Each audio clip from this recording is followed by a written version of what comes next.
hemos estado luchando. Bendito sea Cristo. Siempre tengo unas cuantas noticas y hoy lo que hice fue eso, porque quiero dejar un tiempecito para que podamos participar acá. Amén. Y que no se le haga engorroso estar un ratico con nosotros. El mensaje se llama El victorioso vive en mí. El victorioso vive en mí.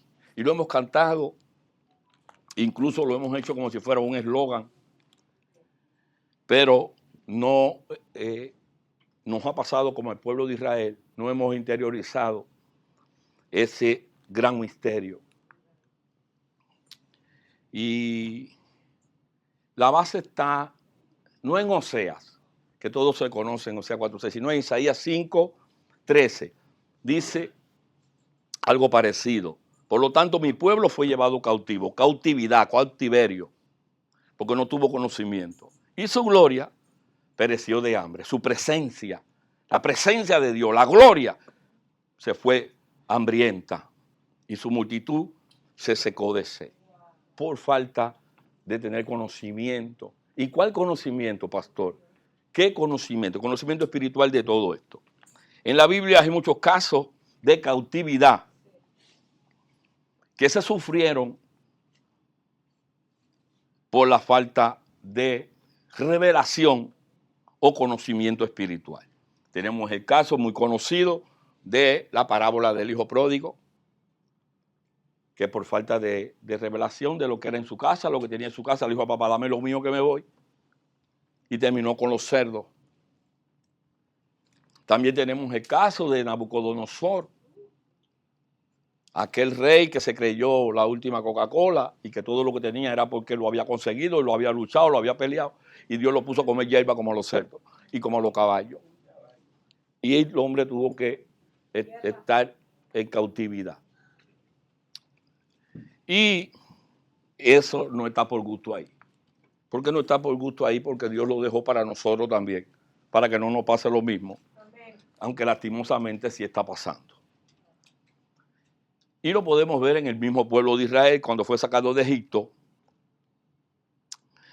Nos narra la Biblia cómo fue el proceso cuando Dios lo sacó de Egipto, pero también lo vimos y lo hemos estudiado, que nunca Egipto salió de su corazón. Salieron de Egipto, pero Egipto siguió en su corazón. Cualquier parecido con la actualidad no es pura coincidencia. No es normal. Y miremos a Egipto y comparemos al Egipto con el día de hoy, con Las Vegas de hoy, con el mundo que estamos viviendo hoy. Un país lleno de imágenes, un país lleno de pirámides, un país lleno de egolatría donde los faraones se consideraban dioses. Y eso era, amado mío, lo que el pueblo de Israel estaba viendo. ¿Por qué tiempo? Éxodo capítulo 12, versículo 40, dice más o menos. El tiempo que los hijos de Israel habitaron en Egipto fue 430 años. 430 años viendo pirámides, 400 viendo a Tutankamón y al otro Camón, a todo eso. 450 viendo lo mismo y viendo lo mismo y viendo lo mismo. Y la palabra de Dios deja bien claro, y lo demostraron ellos cuando venían en el Éxodo, que ese tiempo impactó en su vida. Ese tiempo afectó, contaminó su vida. El tiempo que pertenecían al diablo, el tiempo que pertenecían a aquel lugar, había afectado su vida. Y ahora en el nuevo paso donde estaba llevando a la libertad el Señor, todavía venían arrastrando. El Señor lo decía en Mateo capítulo 6, 22 y 23. Mateo 6, 22 y 23 decía, lámpara del cuerpo es el ojo, lo que tú miras, lo que tú ves. Así que si tu ojo es bueno, todo tu cuerpo estará lleno de luz. Pero si tu ojo es maligno, todo tu cuerpo estará en tinieblas. Así que si la luz que hay en ti es tiniebla, ¿cuántas no serán las mismas tinieblas? Imagínate. y 430 años mirando tiniebla, mirando por los ojos, por sus ojos. Bendito sea Cristo.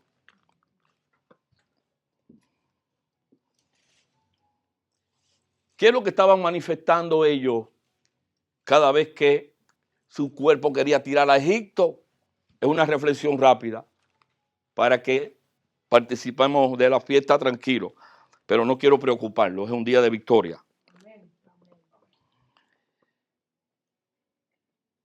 Estaban manifestando su naturaleza caída, aquella naturaleza caída desobediente, aquella naturaleza que no hacía lo que le gustaba a Dios, aquella naturaleza que había entrado cuando la primera pareja, Adán y Eva, desobedecieron.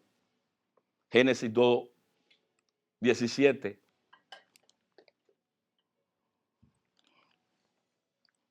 Mas del árbol de la ciencia del bien y el mal no comerás, porque el día de que él comiere morirá ciertamente. Recuerden que Adán y Eva no murieron, pero algo sí murió.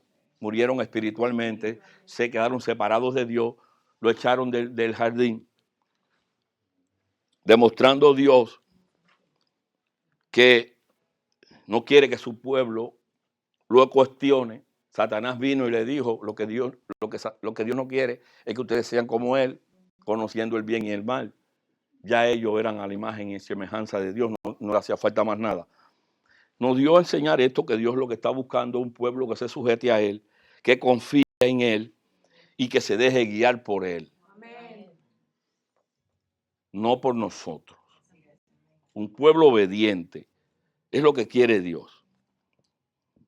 Entonces ellos no quisieron eso, quisieron conocer el bien y el mal y se separaron de Dios, murieron. Y eso, amado mío, tristemente sigue afectando hasta el día de hoy. Así vivía Israel, tristemente, y muchos de nosotros también. Ya tenemos nuestros conceptos de lo que es el bien y el mal. Ya sabemos y podemos decir esto es bueno, esto es malo. Pero una cosa es conocer el bien y el mal y otra es discernir entre el bien y el mal. Que es otra, ya lo dije, valga la redundancia, otra cosa. Hebreos 5:14. Hebreos 5:14. Pero el alimento sólido es para los que han alcanzado madurez, para los que por el uso tienen los sentidos ejercitados en el discernimiento del bien y el mal. No el conocimiento, el discernimiento.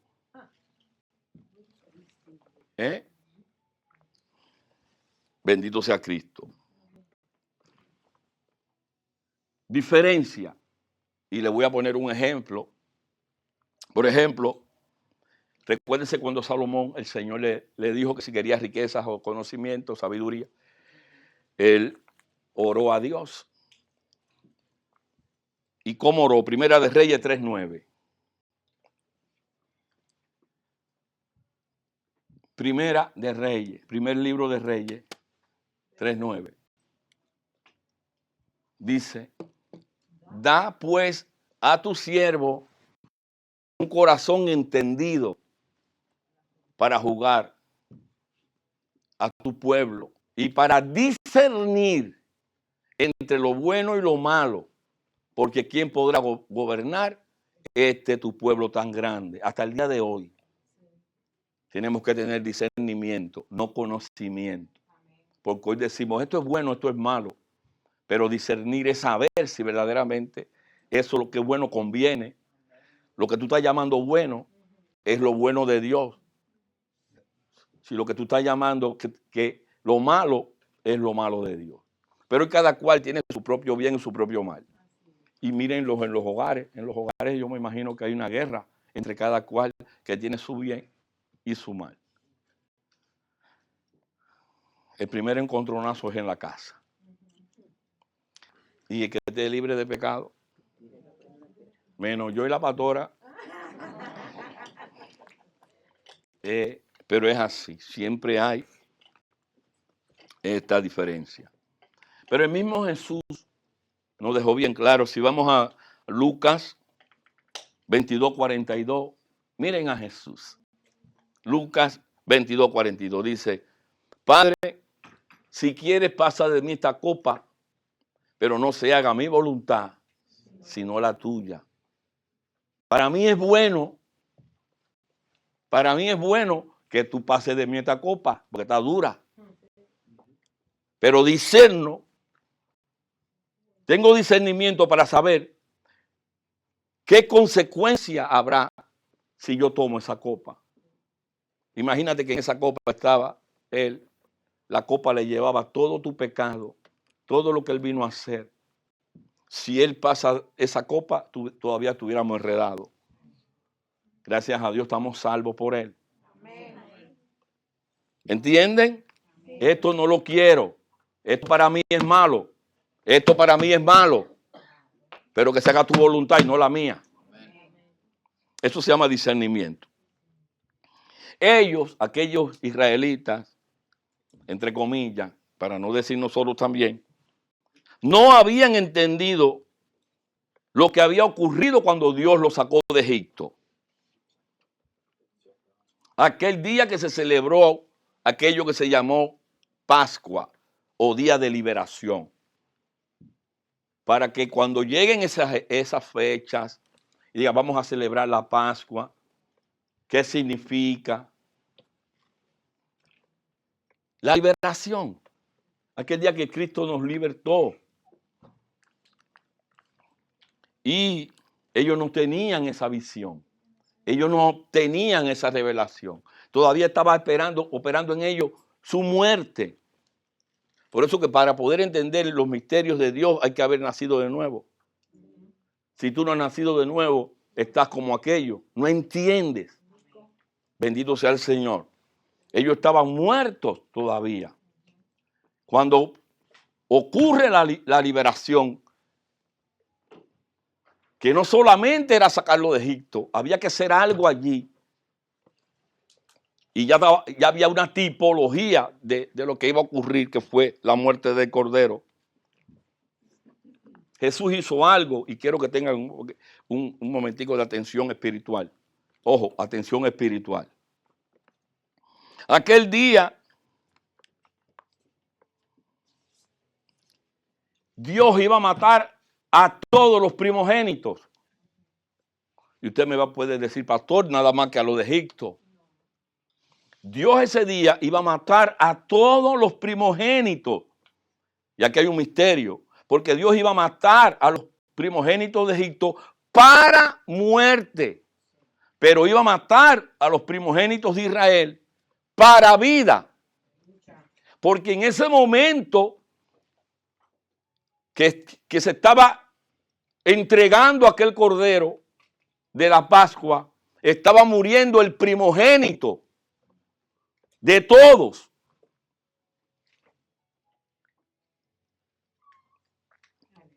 No sé si entendieron eso. ¿Y qué tengo que ver yo con eso, pastor? Porque tú también estabas muriendo con ese cordero. Esa era una ilustración, una tipología que Pablo lo traducía, que estoy juntamente crucificado con Cristo. Crucificado. Ese día que estaban crucificando aquel cordero, tú también estabas muriendo. Estaba ocurriendo tu libertad ahí. Imagínate que el pueblo que todavía, ¿cómo podía entender eso? Si hoy aquí a veces a algunos nos cuesta. Pero Dios nos ha mandado a traer revelaciones de misterios ocultos. Amén. Amén. ¿Entendieron eso? Ese día estaba muriendo el primer primogénito y en él estábamos nosotros también. Romanos capítulo 2, versículo 17. Entiendan. Recuérdense que el mensaje se llama El victorioso vive en mí. Ya estoy terminando. Y aquí, Romanos 2, 17. Y aquí tú tienes el nombre de judío y te apoyas en la ley y te glorías en Dios. Quería leer primera de Juan 1, 6, 7.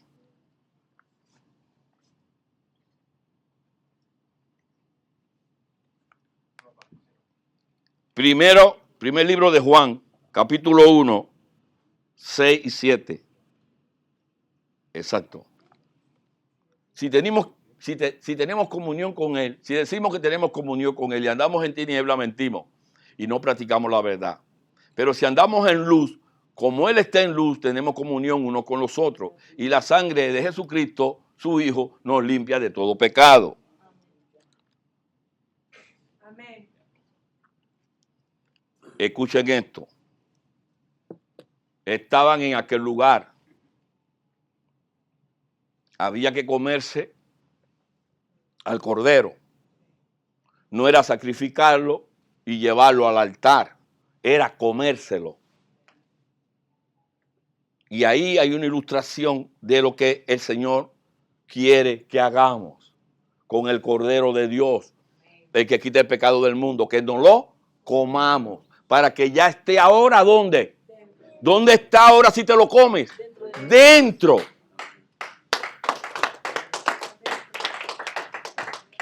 Bendito sea el Señor.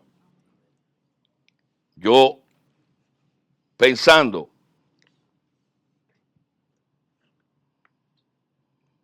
eso se llama comunión.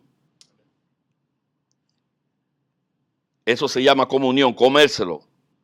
Aquel pueblo, y lastimoso hasta hoy, no entendía que en ese sacrificio nosotros y el Cordero llegábamos a ser uno. Aquel pueblo, y lastimosamente este pueblo, no entiende que el día que Jesús murió en la cruz y nosotros juntamente con Él, nos estamos haciendo uno con Jesús. Amén. ¿Y qué significa eso, pastor? Significa que seríamos todo lo que Cristo es. Toca a tu hermano y sota fuerte. Dile a tu hermano, sota fuerte.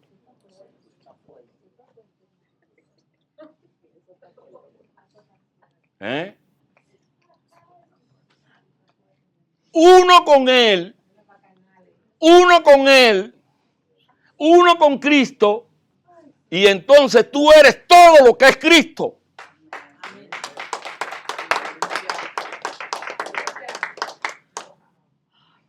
Eso fue lo que ocurrió. Es un misterio. Por eso cuando tú veas, cuando tú interiorices esto, tú verás cómo se va a acabar la guerra. Porque muchas veces estás peleando tú. Pero cuando tú sepas que Él está allá adentro, tú no peleas tú. Ya tú tienes que dejar que Él sea el que pelee. Amén. Y muchas veces nos estamos defendiendo como Nabucodonosor y queremos nosotros hacernos los dueños del problema. Amén. Amén. Romanos 6, 5. Romanos 6, 5. Porque si fuimos plantados juntamente con Él en la semejanza de su muerte, así también lo seremos en la de su resurrección. Si estábamos plantados en Jesús cuando Él estaba muriendo, también cuando Él estaba resucitando, estábamos con Él. Amén.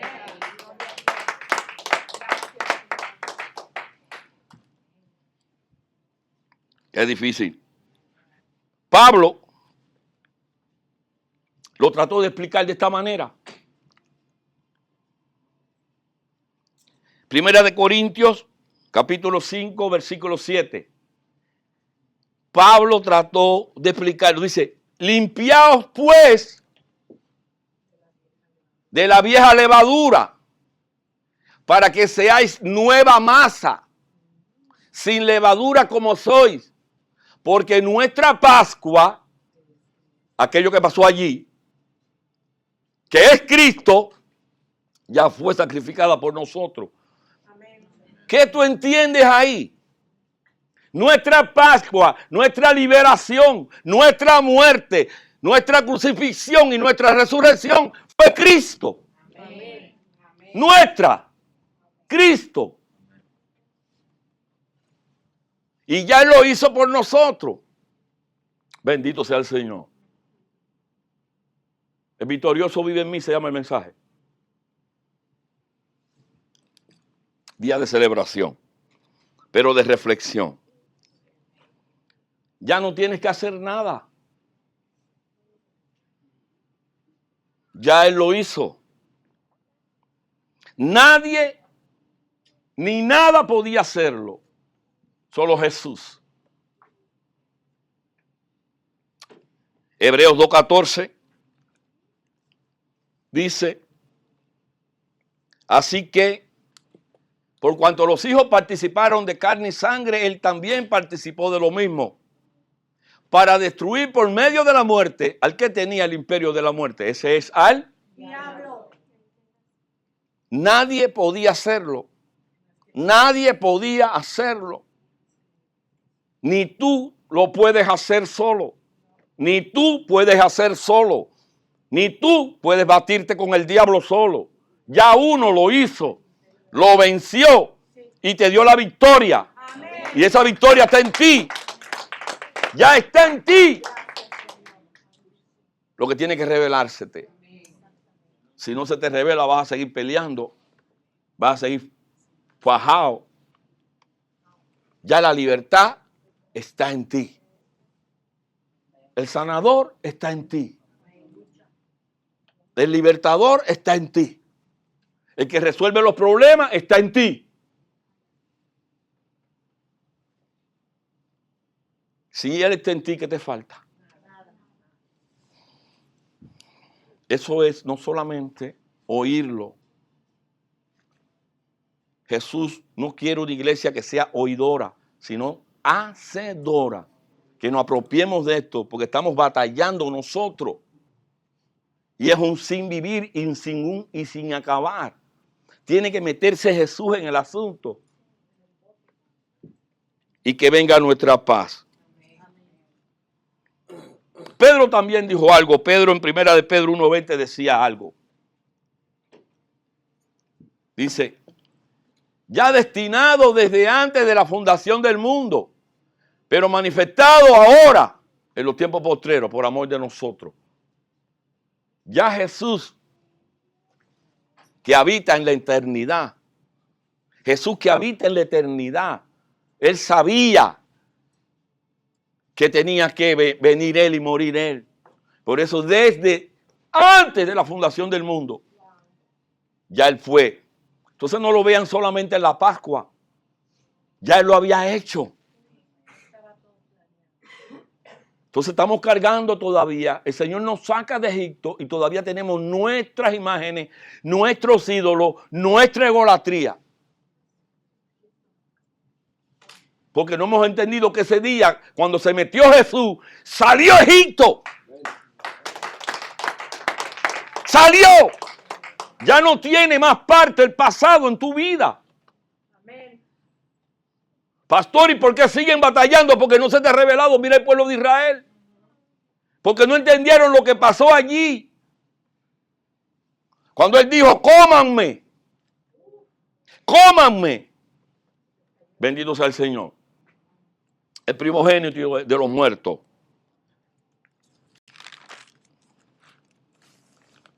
Es tan difícil esto de entender que por eso es que muchas veces manifestamos derrota. Como que el que tenemos adentro es el perdedor. Tú nada más que tienes que ver las caras de algunos. No voy a mirar. Parece que tienen el derrotado dentro. La reflexión, se llama el victorioso vive en mí. ¿Te atreves a decirlo? Sí. El victorioso vive en mí. Dile a tu hermano, cambia la cara. ¿Por qué? ¿Por qué es tan difícil entender esto? Miren, vamos a ver cómo Juan fue llevado al cielo. Tuvo una revelación. Y mire cómo lo vio. Apocalipsis capítulo 1, capítulo 5 del 1 al 14. Vamos a leer. Vamos a leer esto del 1 al 14, pero vamos a irlo leyendo. Dice, y vi en la mano derecha del que estaba sentado en el trono un libro escrito por dentro y por fuera, sellado con 7 sellos. Y vi un ángel fuerte que pregonaba a gran voz: ¿quién es digno de abrir el libro y desatar sus sellos? Y ninguno, ni en el cielo, ni en la tierra, ni debajo de la tierra podía abrir el libro, ni aún mirarlo. Y lloraba mucho ese Juan, porque no había hallado a ninguno digno de abrir el libro, ni de leerlo, ni de mirarlo. Y uno de los ancianos se le acercó a Juan, lo tocó y le dijo: no llore. He aquí que el león de la tribu de Judá, la raíz de David, ha vencido para abrir el libro y desatar sus 7 sellos. Y miré y vi que en medio del trono y de los 4 seres vivientes y en medio de los ancianos había un gigante grande y fuerte. No, estaba en pie un cordero, como inmolado. En el medio de todo aquello, no había un gigante con 4 espadas, había un cordero inmolado, que tenía 7 cuernos y 7 ojos, los cuales son los 7 espíritus de Dios enviados por toda la tierra. Y vino y tomó el libro de la mano derecha del que estaba sentado en el trono. Y cuando hubo tomado el libro, los 4 seres vivientes y los 24 ancianos se postraron delante de él. Cordero. Se postraron delante de él. Cordero. Todos tenían arpas y copas de oro llenas de incienso, que son las oraciones de los santos. Amén. Y cantaban un nuevo cántico diciendo: digno eres de tomar el libro y de abrir su sello, porque tú fuiste inmolado y con tu sangre nos has redimido para Dios de todo linaje y lengua y pueblo y nación, y nos has hecho para nuestro Dios reyes y sacerdotes, y reinaremos sobre la tierra. Y miré, y vi la voz de muchos ángeles alrededor del trono, y de los seres vivientes, y de los ancianos, y su número era millones de millones, que decían a gran voz: el cordero que fue inmolado es digno de tomar el poder, la riqueza, la sabiduría, la fortaleza, la honra, la gloria y la alabanza.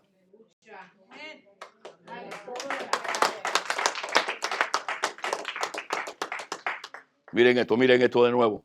El cordero que fue inmolado es digno de tomar el poder, las riquezas, la sabiduría, la fortaleza, la honra, la gloria y la alabanza. Y todo lo creado que está en el cielo y sobre la tierra y debajo de la tierra y en el mar, y todas las cosas que en ellos hay. Oí decir al que estaba sentado en el trono y al cordero: sea la alabanza, la honra, la gloria y el poder por los siglos de los siglos. Y los 4 seres vivientes decían: amén. Y los 24 ancianos se postraron sobre sus rostros y adoraron al que vive por los siglos de los siglos. Un aplauso a Cristo.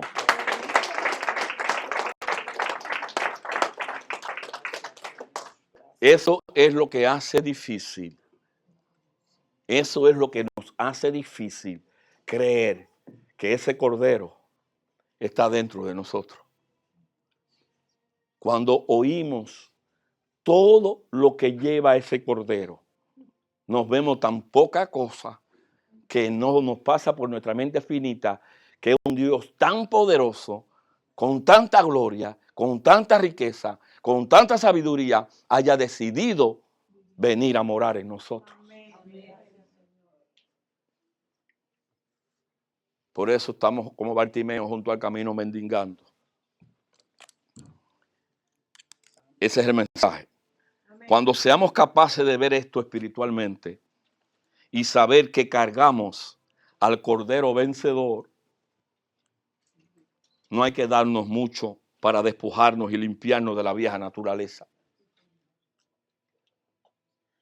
Si logramos entender que si nos despojamos de todo lo viejo, esa cosa tan bella, tan preciosa, vendrá a morar en nosotros y que se lo está impidiendo nuestra vieja naturaleza.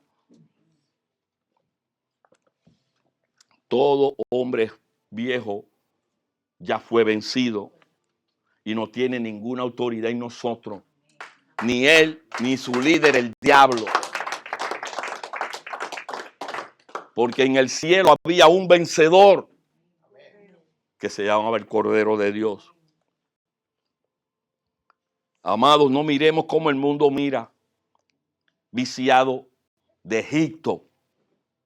No vivamos como el mundo vive, viciado de Egipto, esclavizado por aquel que ya fue vencido en la cruz. Es hora, amada iglesia, de recapacitar que el único digno ha venido a habitar en nosotros. Porque por amor así lo quiso. El victorioso vive en mí. Repitan, el victorioso vive en mí. Colosenses capítulo 1, 26 y 27. El misterio que había estado oculto desde los siglos y edades, pero que ahora ha sido manifestado a sus santos. Iglesia, despierten. A quienes Dios quiso dar a conocer la riqueza de la gloria de este misterio entre los gentiles, que es Cristo en vosotros, la esperanza de gloria.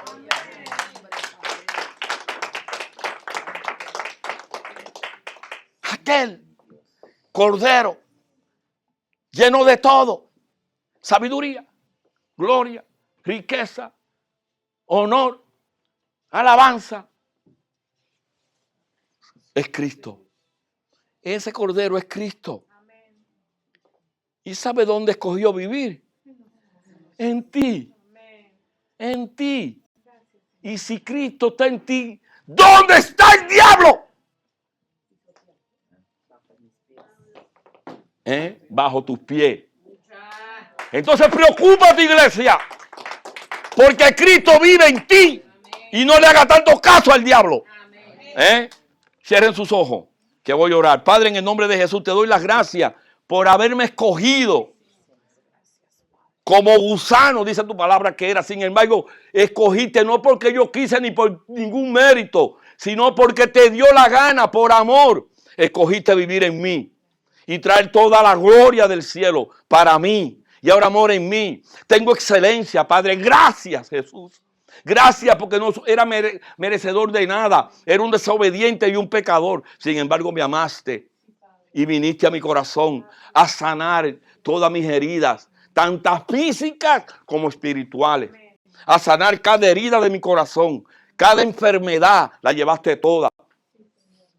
No hay médico, ni hijo de médico, ni nieto de médico que pueda hacer lo que tú haces, Jesús. Y viniste a morar en nosotros, sacando todo lo que estorba, todo lo que molesta. Dios mío, te doy las gracias porque no solo hiciste eso, me libertaste. Ahora soy libre en Cristo.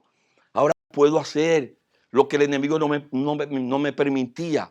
Por eso te doy las gracias. Porque teniéndote a ti, Señor, tengo confianza de que todo tiene solución. Solamente tengo que creerlo. Que no sea como aquel pueblo que ignoró el sacrificio que hiciste. Que no entendió que ese día en la Pascua estaba ocurriendo ya lo que tú ibas a hacer en la cruz. Que podamos recibir eso, Señor. Que no hay mayor gozo, no hay mayor plenitud, no hay mayor bendición, ni en el cielo ni en la tierra, que tener al victorioso viviendo en mí. Por eso te doy las gracias.